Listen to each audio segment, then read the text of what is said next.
Today we are doing a sportswear ad, something you would see like on a Nike or Adidas commercial. It's dark, it's gritty, and it's in black and white. Let's go.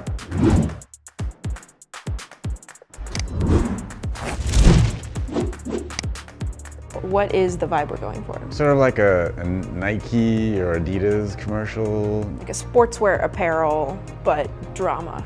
So this entire scene is in black and white. How come you chose to make it that way? I wanted it to be very dramatic. It's limiting in a way that's creatively challenging. So the first shot you lit for is this wide going into medium. It's on a dolly. And I see this big kind of strip of light along the bottom. What was that? That was light leaking in from the bottom of an elephant door that we closed almost all the way. Provides you with separation from the background, and it gives you a depth cue so you get a sense of parallax when you're pushing in. And then your brightest light, your main light, was actually more of a rim. Yeah, it was a hard edge backlight. It was a 300D Mark II with the Fresnel modifier on it.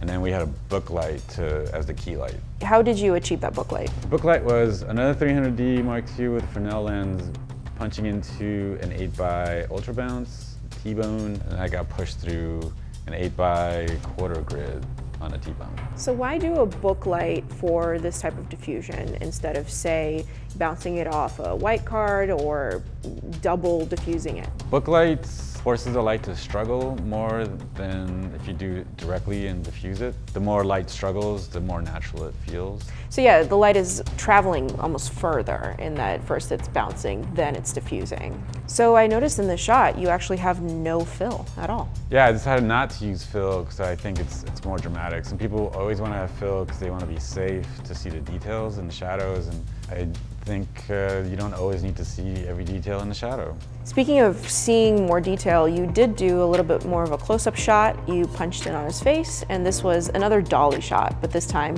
not a straightforward dolly, right? Yeah, it was just a banana movement on a curved track, and we moved the book light closer to his face so that there was more wrap and the lights in his eyes were a little more prominent. Kept the backlight where it was and added a little bit of atmosphere. And as you're going around that track, I notice another light sort of appears in the background. It's this vertical strip of light. What was that? Oh yeah, that was the entrance, the front door to the gym.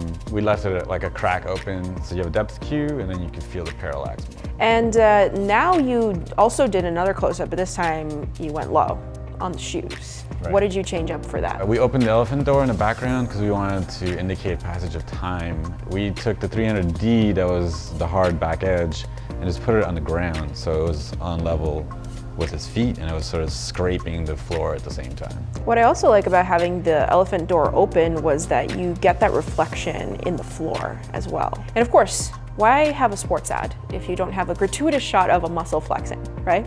What was the lighting for that? We used something we call a sandwich light, which is a light from both sides, and one was a hard light and the other one was a book light, so that you had a hard edge on one side of the muscle and then you had nice soft roll off, so you can see like the veins sort of popping up. What are some tips for people for shooting in black and white? If you're intending to deliver in black and white, you should light for black and white. So on set, if you can, have a monitoring LUT or the saturate internally so that you know what your end image is going to look like.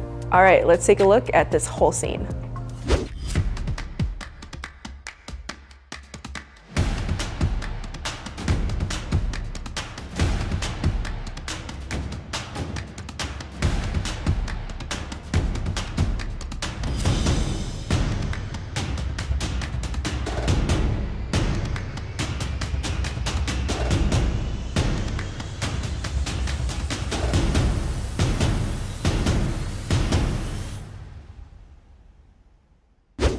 All right, Oliver, if we want to shoot something similar to this, what are some things we should keep in mind? Using a combination of hard backlight with a soft key light, knowing what your final look is going to be before you start shooting it, lighting to that look on set.